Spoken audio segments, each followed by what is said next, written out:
nanohub.org. Online simulation and more for nanotechnology.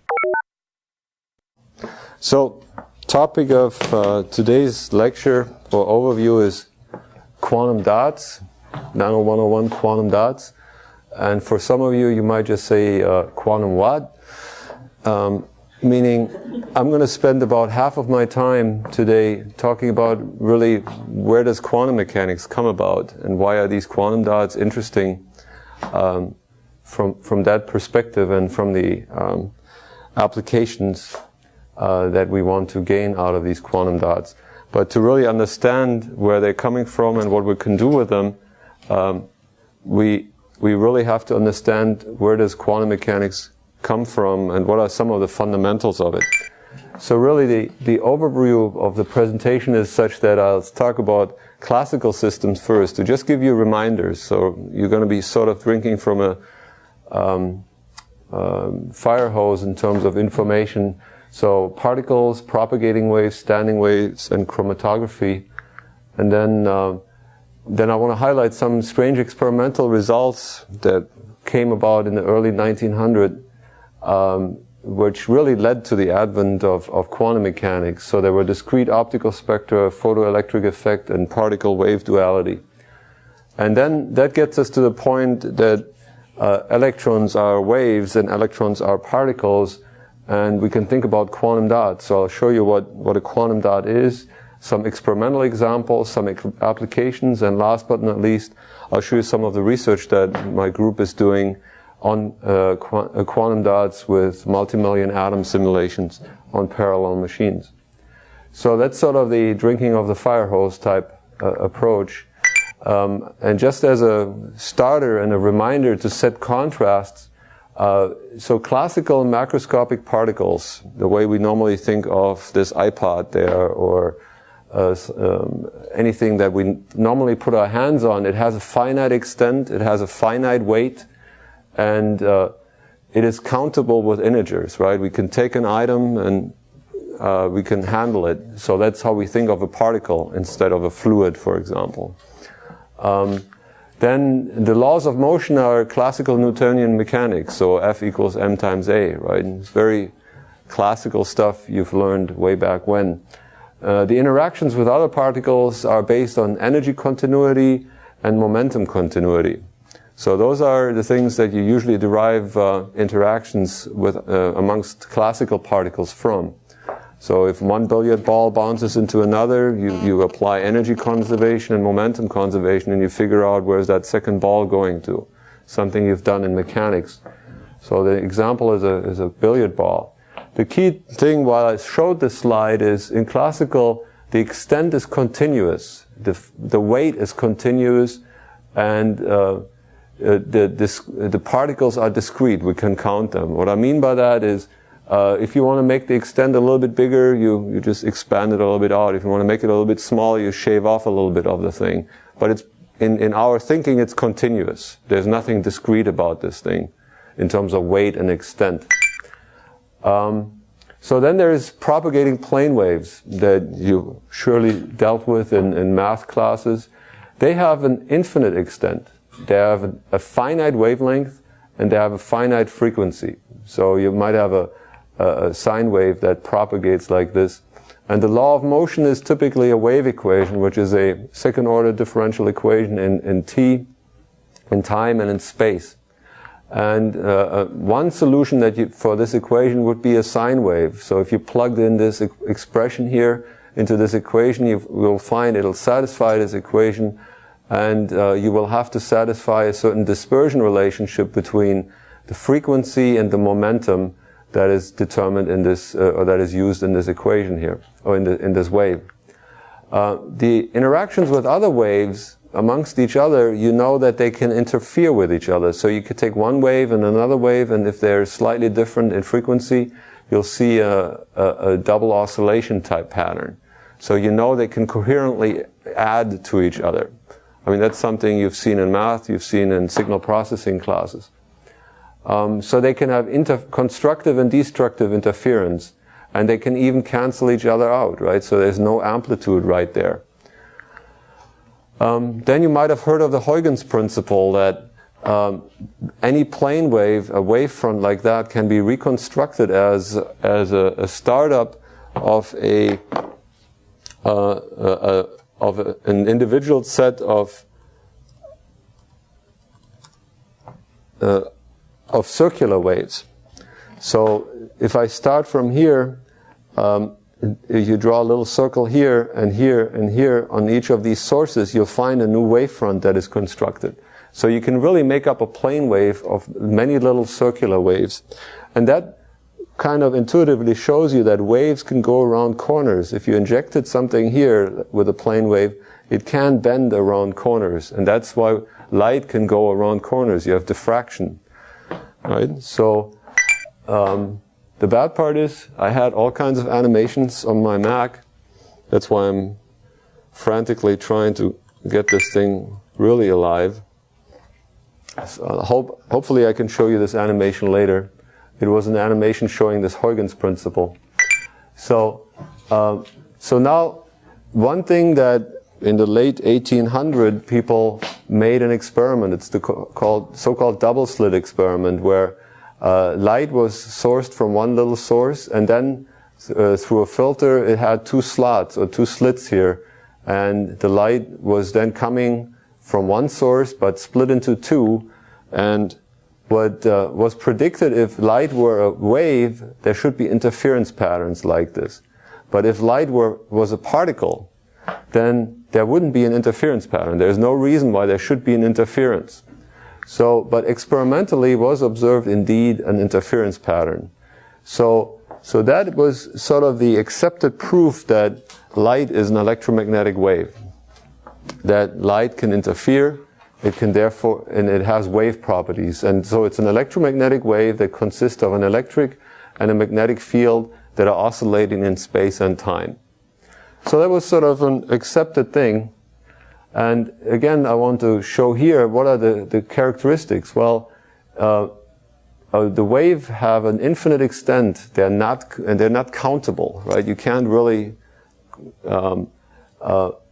measure the extent of this wave. There is a finite wavelength, but it is continuous. You can pick any frequency.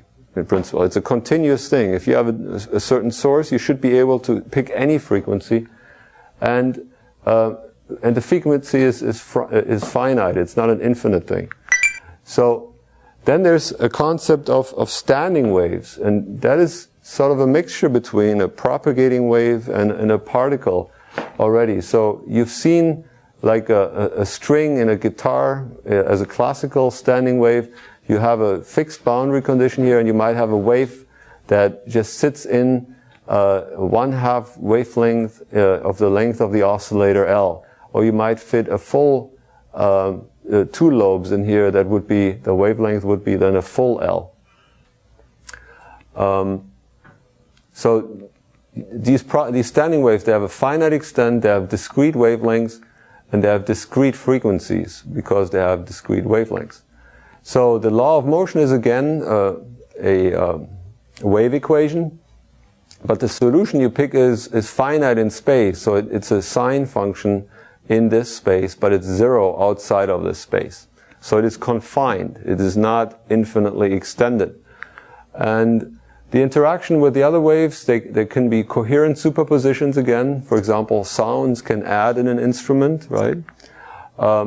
You can think of a standing wave as a resonator. For example, your guitar string is a resonator, and the box around the guitar is also a resonator, and they talk to each other, and they exchange energy, and they exchange vibrational energy. So you can think of this resonator, of one resonator coupling to another, like the string to a guitar, and there's energy transfer, and there's energy conservation again. It's a concept you remember from classical mechanics, but it also holds for these wave properties. One key element to this is that these resonators must be in tune to each other. If the box under the guitar string is just not in tune to the string, there will just not be an efficient coupling into it, right? Meaning if you move the string too far away from the box, they're not in tune anymore with each other. The coupling is weak, or if you punch a bunch of holes into this resonator, it will also not be strongly coupled anymore. But the key element here is that this momentum, this k, is quantized now. It's a function. It can only take finite values because these wavelengths have a very discrete spectrum. So the extent of these standing waves, they're countable in half wavelengths. They're discrete. They come in integer multiples, and the frequency come in integer fractions. Okay? Now this thing is, in terms of integers, countable, but it's infinitely extended, right? You could put many, many lobes in here in principle. So there's infinite of them, but they're discrete. Okay? From continuous to discrete. That's the step you want to take away from the slide. So, now we said earlier, light is an electromagnetic wave, and you've seen a prism can be used to split white light into a spectrum of light. So the colors of the rainbow come out.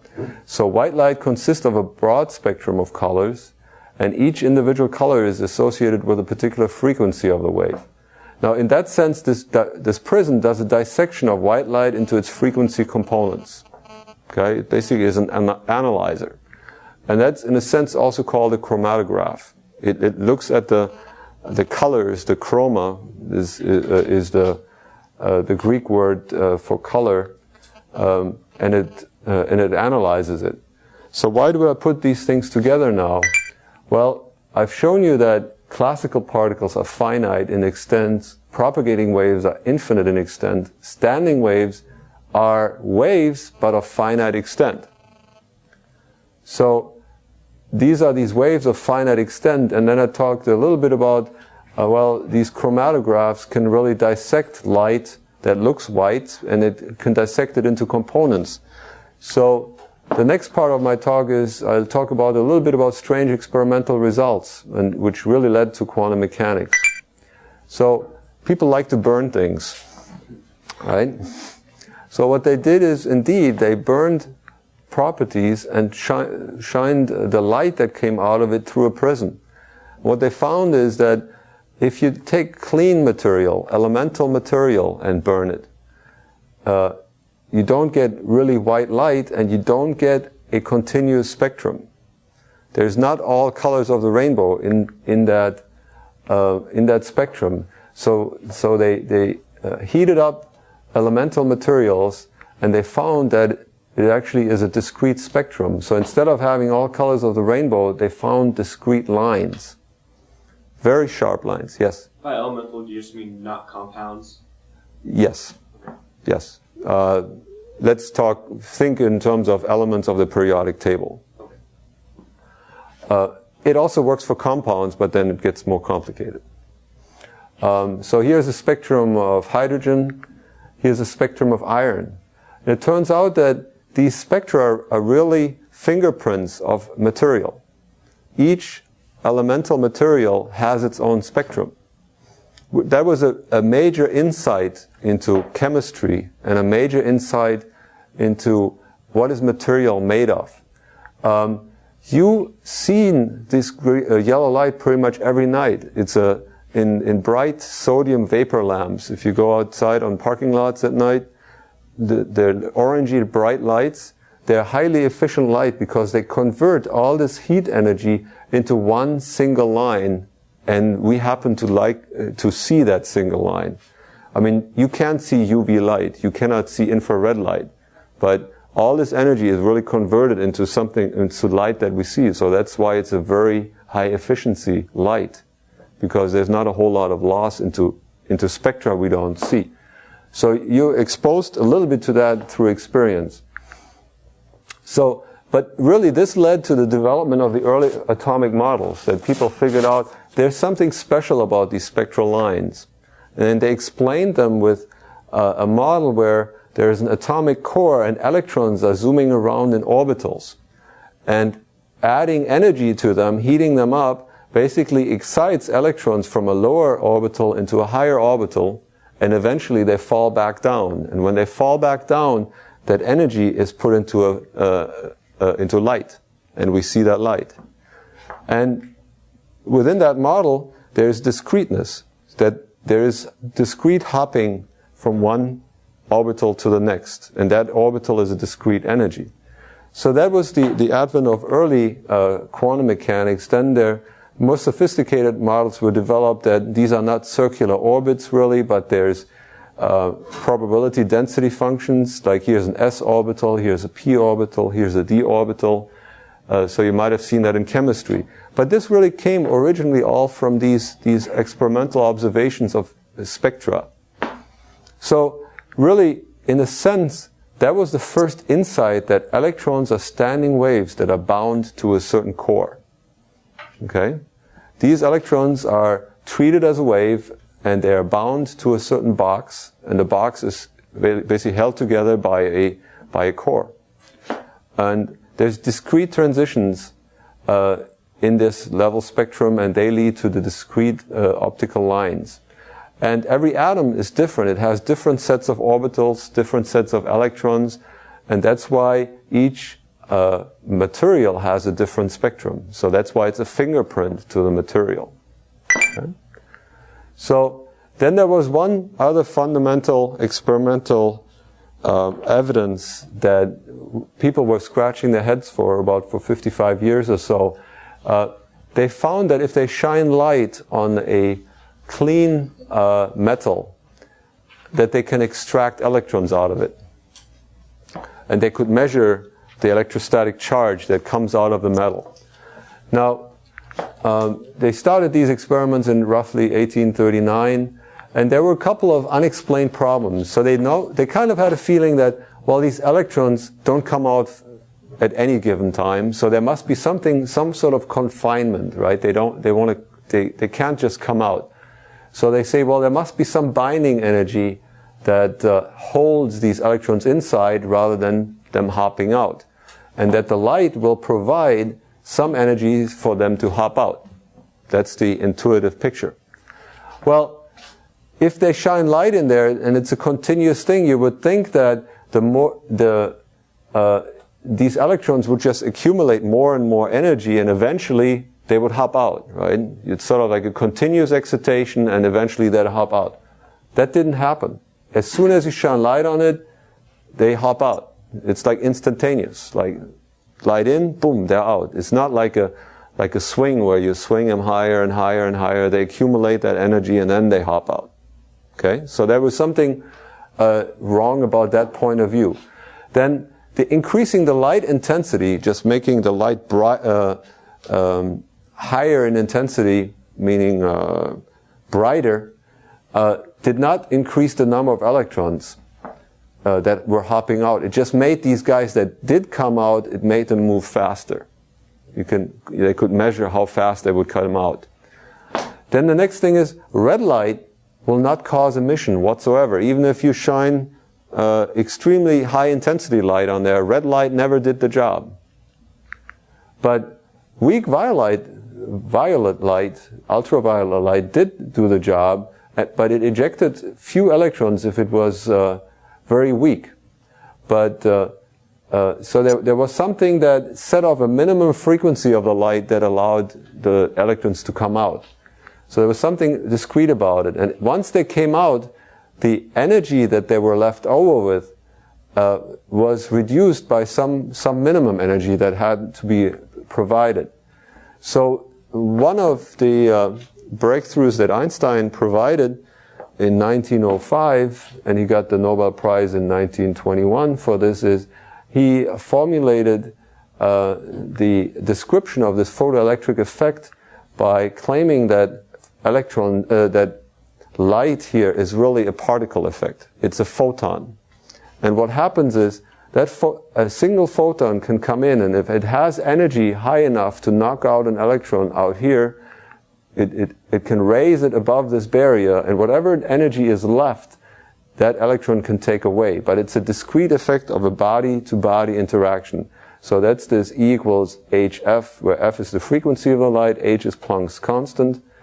And the consequences of this were that the light energy is not divisible. You can't take this photon and divide it. It has a discrete energy to it. And the kinetic energy that's left over after this interaction process is basically the light energy minus the binding energy that was needed for the electron to hop out, and that's the kinetic energy.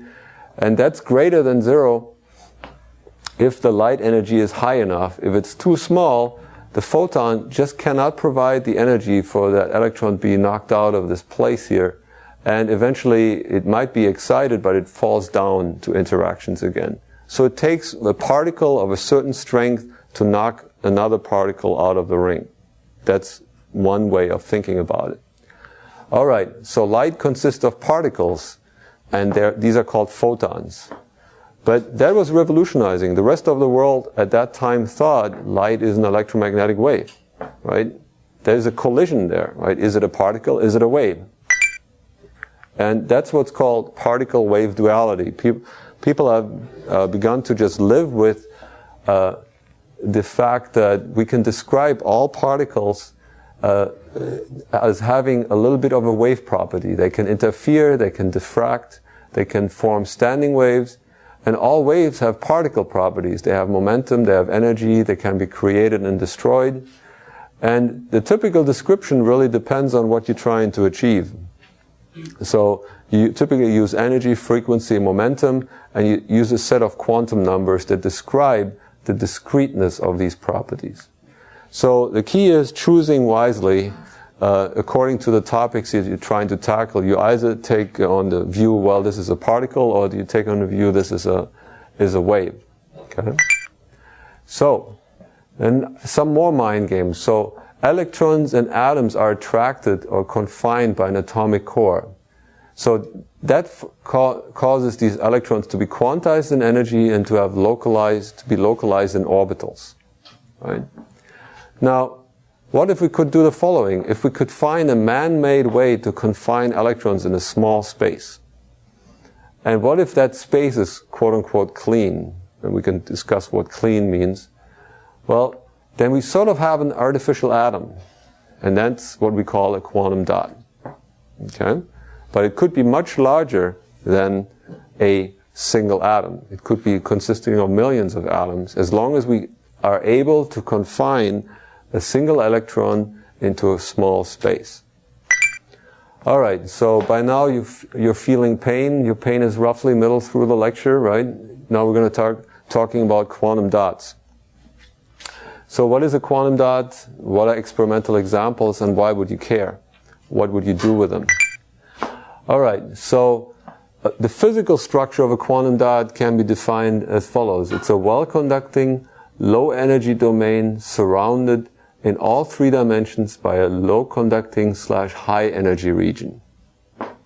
Alright, it's a quote-unquote good conductor that is surrounded by a bad conductor. And bad might just mean that the electrons out there would have to have a higher energy, and electrons rather be at the lower energy spot.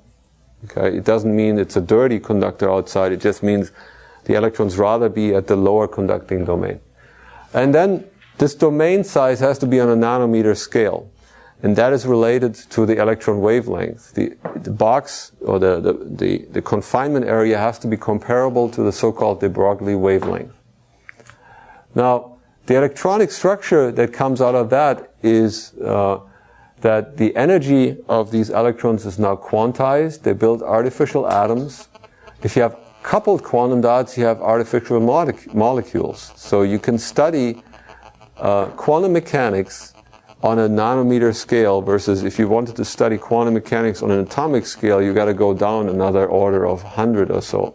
So basically these quantum dots are a laboratory for quantum mechanics to study it and to verify it on a nanometer scale. And we have tools available now to study the physical domain and the electronic structure domain in such systems. The next thing is that it contains a countable number of electrons. Alright, so here's my prototypical particle in a box example. So there is a confinement material here plotted now in 1 dimension. This is what we would call a conduction band edge here. And electrons like to live at lower energies. The systems always try to lower the energy as much as possible. And instead of showing a full wavelength, a full lobe, I'm just showing you like a cut through this lobe, and here would be a double lobe. I'm just showing you a double line. Now, if you make a box wider, then you can fit more states into it.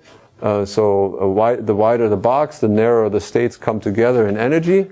And why would you care? Well, for example, if you had an electron sit here, it could absorb a photon and it could be excited to a higher state. Well, if you then can somehow capture this electron that sits at a higher state, you have a detector, because you notice that you found an additional electron in your source or in the drain due to a photon hitting a detector. Lasers work like this. You take an electron and you put it at a high energy of a discrete state, and it hops down and it emits a photon.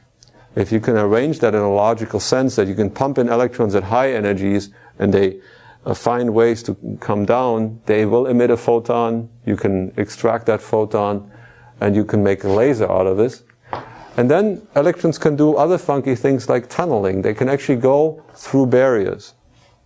It's a quantum mechanical effect, and basically people are building logic devices where electrons can tunnel from one level into the next and they go through barriers. The resonant tunneling diodes are one example for that.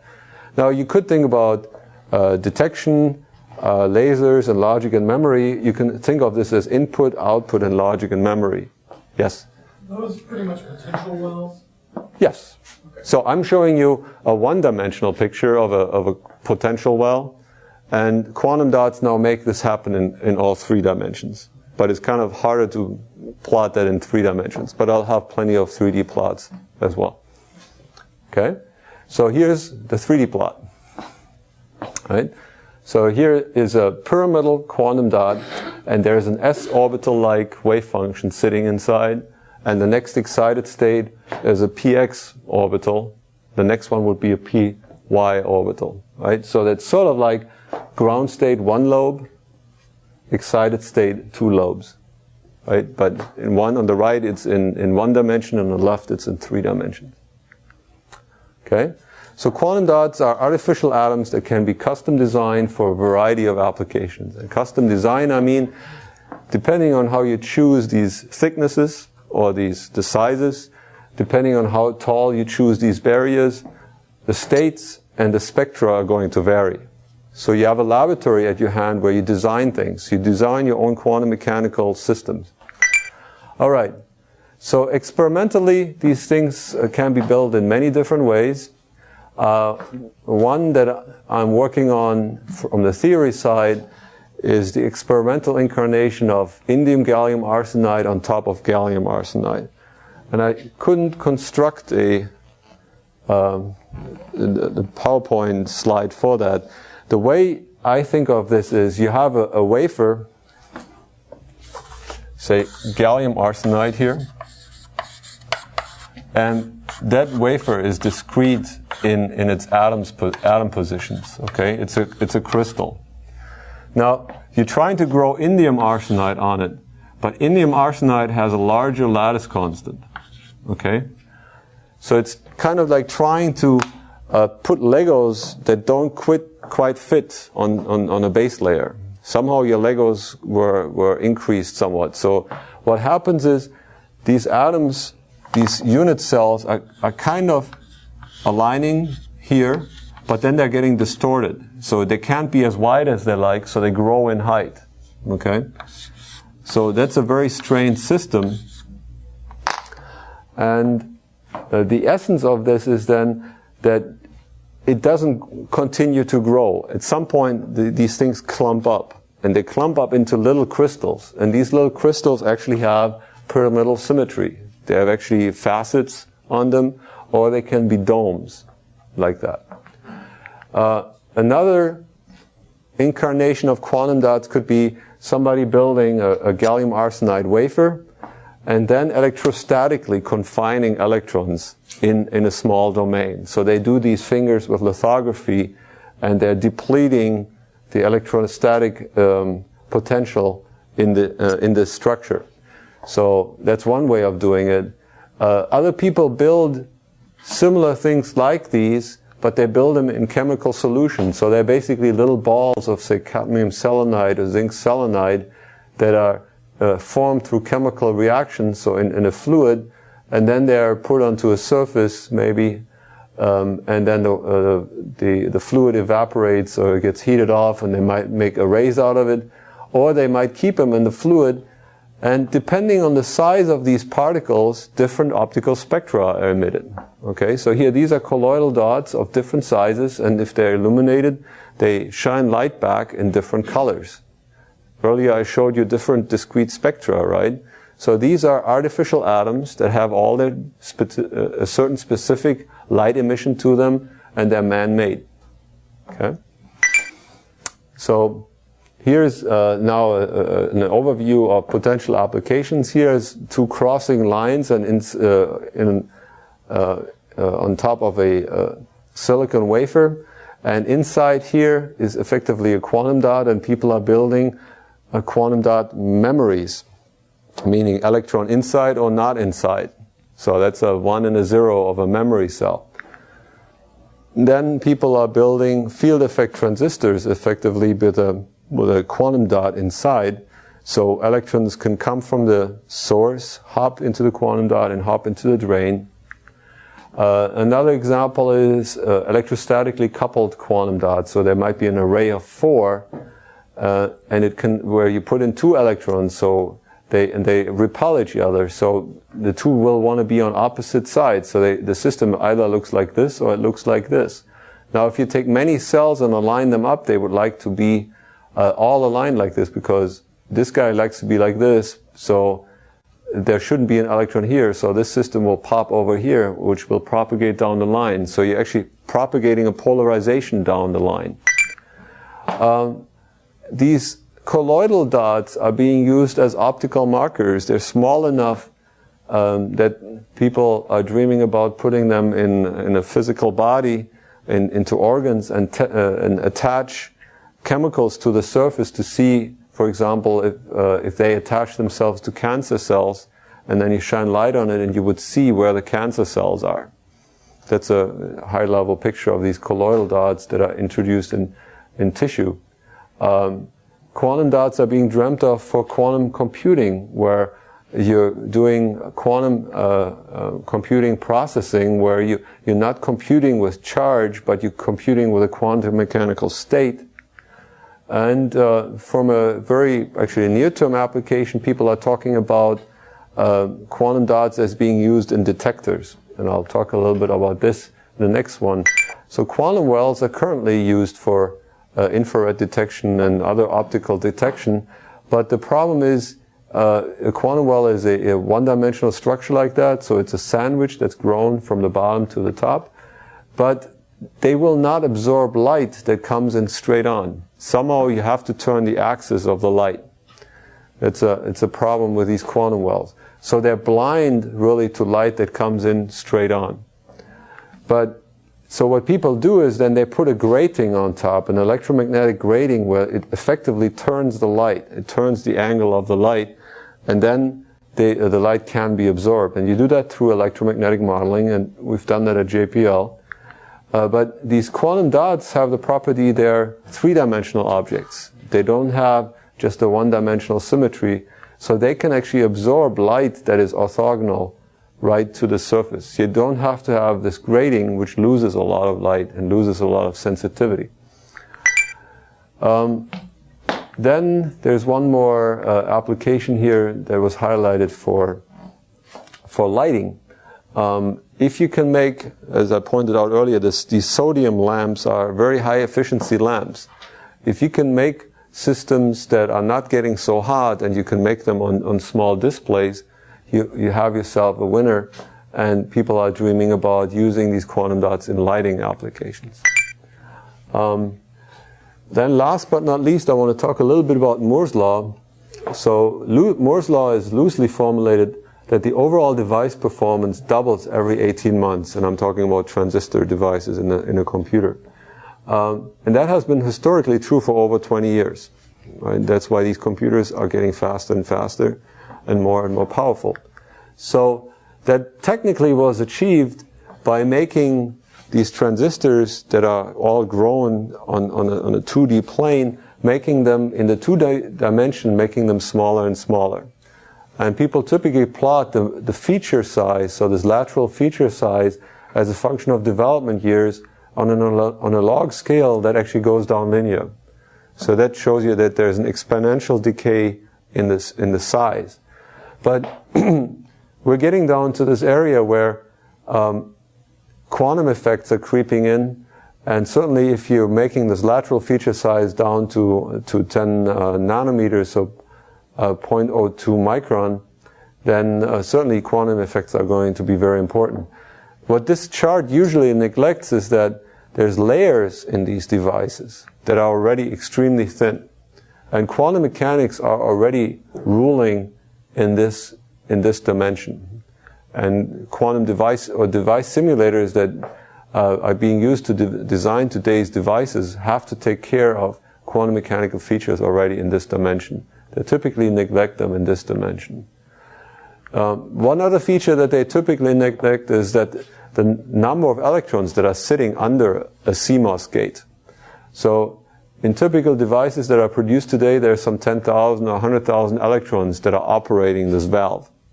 Well, if you make things rather small, you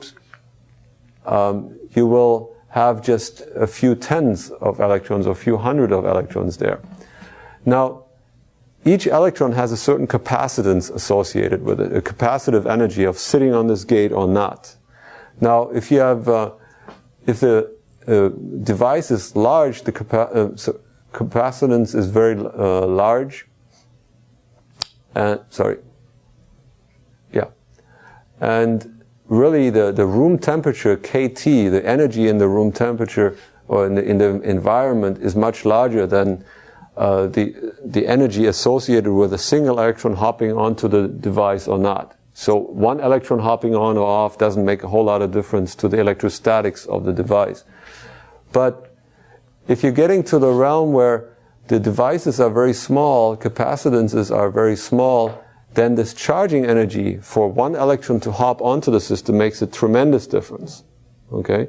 And suddenly, you're in the realm where adding one electron can be dramatically changing the device performance. It's called Coulomb blockade, where a second electron wanting to come in sees the other electron in the device and it's being repelled. It just can't go in anymore. So soon commercial devices will be in the realm where they are between these two gray areas of stability. This area is very stable because adding one electron to the device or not doesn't change electrostatics. Here, adding one electron is impossible unless it has enough energy.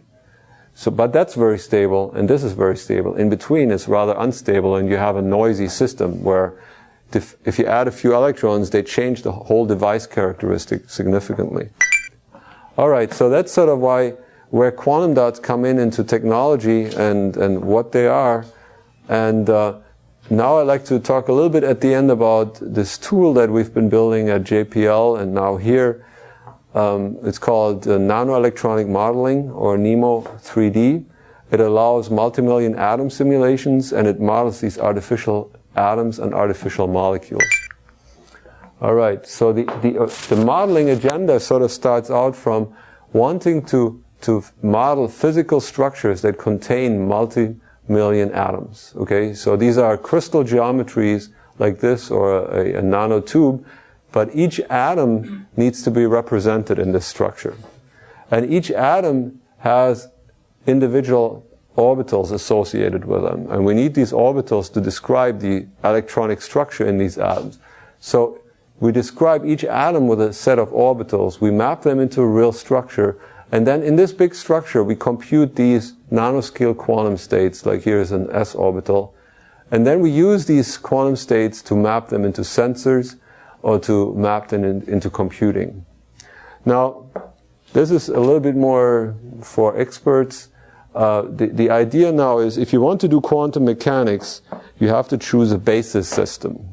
You have to, if you do signal processing, you have to choose a basis set for your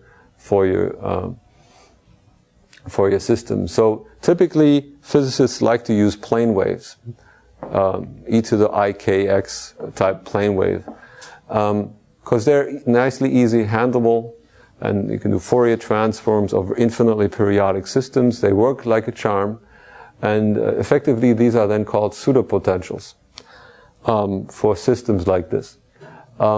Now, I'm an electrical engineer. My devices are not infinitely periodic. They are finite in size, and I like to put a contact on them, and I like to put in electrons on one side and pull them out on the other side. That is not an infinitely periodic system. So I like to have a modeling framework which is based on local orbitals, where my basis set is not infinitely extended, but I actually know where my device ends and where my contact starts, and I couple them together. So that's why we use local orbitals. And we use s, p, and d orbitals for each atom. And we then end up with a huge matrix that we need to solve. And I'll talk about this a little bit later. Here's another example. So here you see a quantum dot crystal, and the point was it was rotating around, and depending on how you look at the crystal, you get different views. But for each atom, we describe it with so here's basically the wave function that we're wanting to construct is a sum of individual orbitals, and they have a coefficient in front of them, and the individual orbitals are either p, s, p, and d orbitals, and there's overall 10 of these for spin up and spin down. All right. Then you map this into a physical structure, and this is a zinc blende structure like this. So this is a typical gallium arsenide structure, or silicon structure.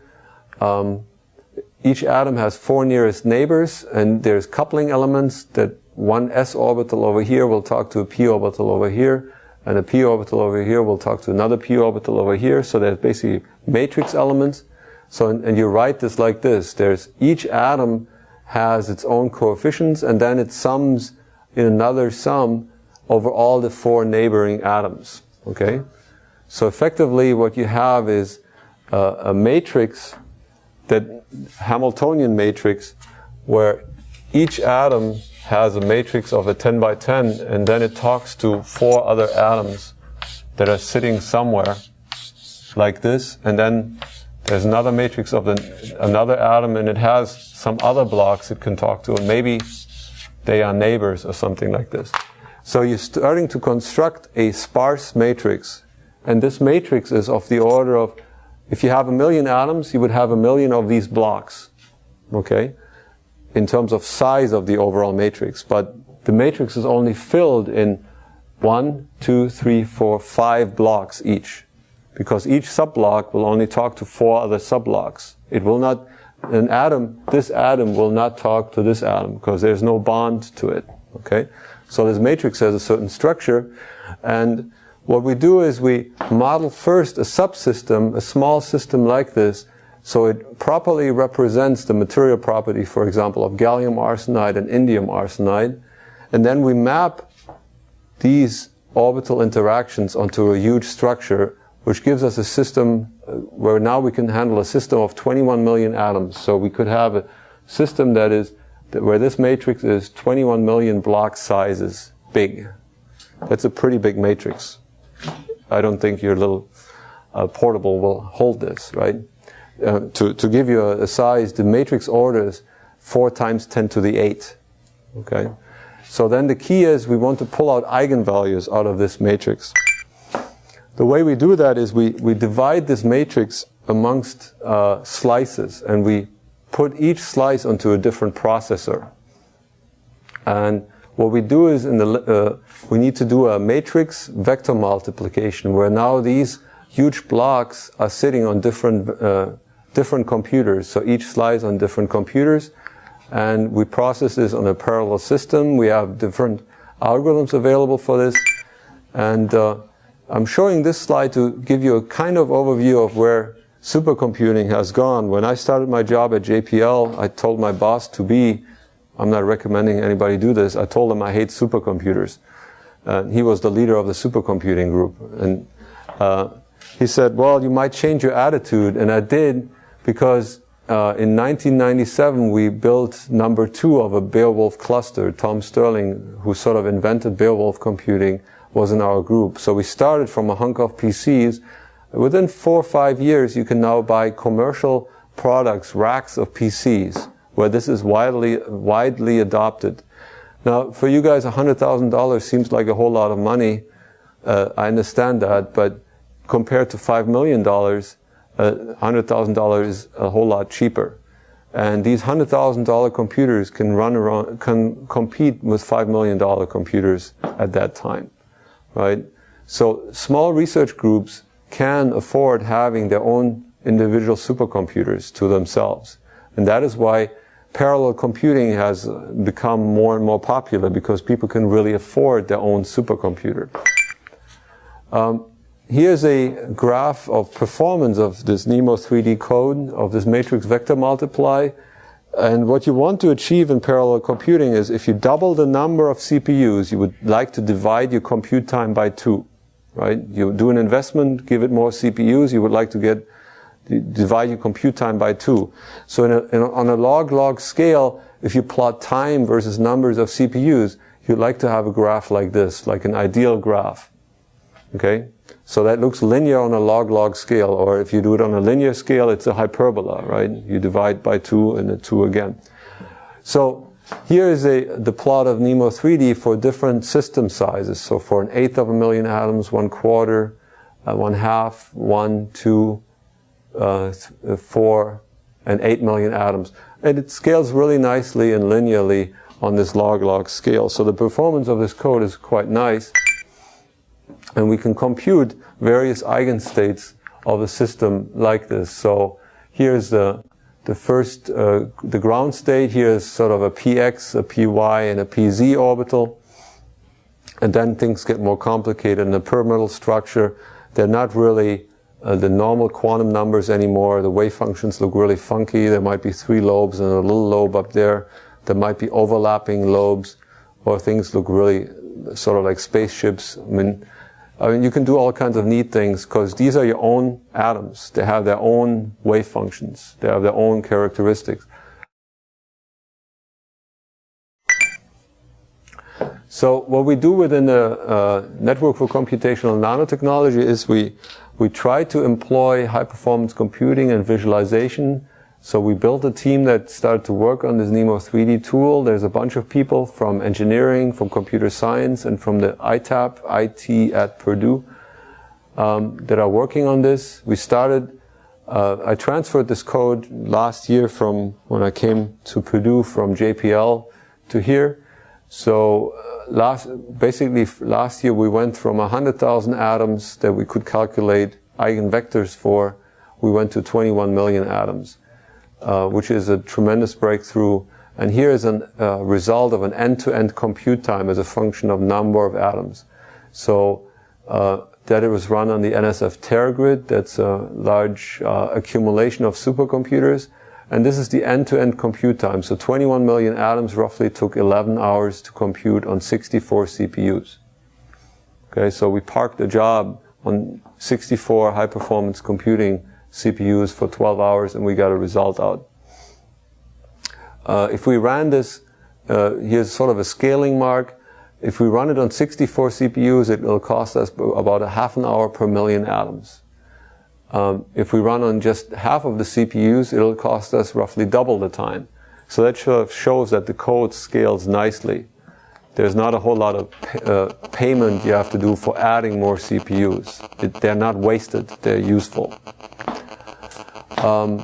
So to give you an idea, 21 million atoms corresponds to a semiconductor cube of roughly 80 by 80 by 80 nanometer. Nobody else in the world can do this. This is a capability that we have at Purdue that nobody else can do. To demonstrate that this actually works, so here's a quantum dot, and now I'm showing a conduction band and a valence band edge, and we're trying to peel out these eigenstates out of an energy spectrum that is roughly 40 electron volts wide, but we're trying to get interior states. So from an algorithmic sense, that is actually kind of hard, and they're separated by roughly 10 millectron volt, or maybe 1 millectron volt. So we have to peel in terms of resolution very small resolved objects out of a broad energy spectrum, out of a middle of a spectrum. So if we take a small system of just 300,000 atoms and we compute these systems, we get this result. So that would be roughly 22 nanometers by 11 nanometers. If we take the same dot and just make the buffer area bigger, we know that the wave functions will be confined still inside. So, and if we make the system now 6.7 million, we get the same states. And if we make it 21 million, we still get the same states. So this is sort of a proof of concept that indeed we can peel out these eigenstates out of a huge matrix.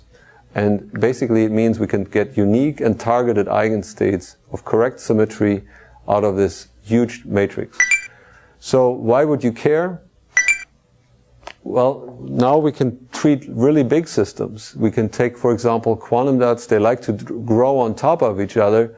And we can consider a system where two quantum dots are on top of each other. And that's sort of like a quantum dot molecule. Okay? And it so happens that these quantum dots on top are slightly bigger than the ones on the bottom. And so the ground state will want to sit in the upper dot. If these dots are very far apart, they're almost like independent dots. Then the next state will be in the lower dot. Now the question is, if you bring these dots closer together, that they can have some quantum mechanical interaction, they will form a molecular state, where now the ground state has parts of it in the upper dot, but also parts of it in the lower dot, and the so-called anti-bonding state is, in a sense, the opposites, where the electrons are mostly sitting in the lower dot and have some component in the upper dot. Now that is something that is well studied in quantum mechanics, where if you bring two atoms together, so here's this interdot distance, where if you bring these states together, they start to repel each other. So this is like doing quantum mechanics on a nanometer scale. This is why this is very exciting, because it's a laboratory on the nanometer scale where we can study fundamental quantum mechanics. So people have observed that, for example, with hydrogen, where if you bring hydrogen atoms together, eventually they bond, and there's a bonding and an anti-bonding state. Okay? And they are separated from each other by more energy than the just the separation of the individual states. Then we can do tremendously large systems now, where people are interested in lasers, so they have huge quantum dot stacks.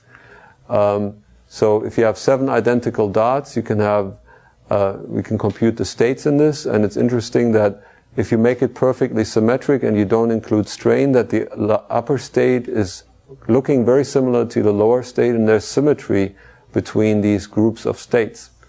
Now, you can actually do this analytically. If you had given me a wave function of a single dot, I could have constructed these for a perfectly symmetric system. But nature is not that kind. Typically, the systems these dots are getting bigger and bigger on the top, and these mini bands that were formed there are broken, and very unintuitively, actually, the ground state of this overall system is such that the electrons like to reside in the lower dot and not in the upper dot. And yet, you couldn't do analytically. You have to have a simulation tool like this. And if you want to design a laser based on the system, you better know about the distribution of the states like that. All right. So this modeling capability is unique. I'll show you 2 more slides, and then I'm done. We're also developing visualization tools for this, where we want to be able to dig down into these wave functions. And that's done with a collaboration with a CS department, where we can visualize these wave functions like that, but we can take also slices through them, and then we can also do statistical analysis of the components of these wave functions. Are they mostly S-like, P-like, D-like, or S-star-like? And we found something really cool where if you just looked at the S orbitals in this wave function, we see one symmetry. If you look at the P and D orbitals, we see a very different symmetry. And if we add the two, we see a composite wave function. But I was really, really surprised that the individual contributions of this overall wave functions were different for the S and the P orbitals. So that is really a new result derived by visualization, and we're starting to look into it. So, and this project, interestingly enough, was started last year with a Surrey group. So some of the Surrey students were involved in that, and a graduate student continued on it. So that is pretty much the end of my talk. I wanted to remind you that while we started out with classical system, where I tried to remind you that classical systems are typically discrete, you can count them. Classical waves are typically not countable, they have infinite extent, but standing waves are sort of in between. They're in between a particle and a continuous wave. And that leads to this particle wave duality that ultimately led to quantum mechanics. And these quantum dots are basically little laboratories we can construct together to study quantum mechanics or to utilize quantum mechanical effects for real applications. All right? So that's sort of quantum what? Right? You guys have questions or concerns? Okay. No questions? I must be totally clear or confuse the heck out of you. Yes? With the quantum dot molecules, that's been realized, that's actually been done, correct? Yes. How, like, are people making maybe supercomputers with quantum dots, or? I have not seen the electronics applications I've seen are people proposing to do memory cells. It's similar to a flash memory where a flash memory works where you basically have a capacitor and you dump charge into it. In today's flash memory, you have thousands of electrons that are sitting in that capacitor. And now people are trying to replace this huge capacitor by a small capacitor. So that's the near-term electronics application that I would see has a chance of survival. The longer-term ones would be having logic arrays out of quantum dots, but that's much further down the pipe. That's still a pipe dream, I would say. And so I wouldn't say they're building supercomputers out of that in the near term. Okay? Alrighty? Can we look at the simulations? You say you can see the simulation exactly the lecture. Yeah. So if my Mac comes alive, I can show you the animation. It's the animation of the Huygens principle that you guys didn't see. Sure. All right.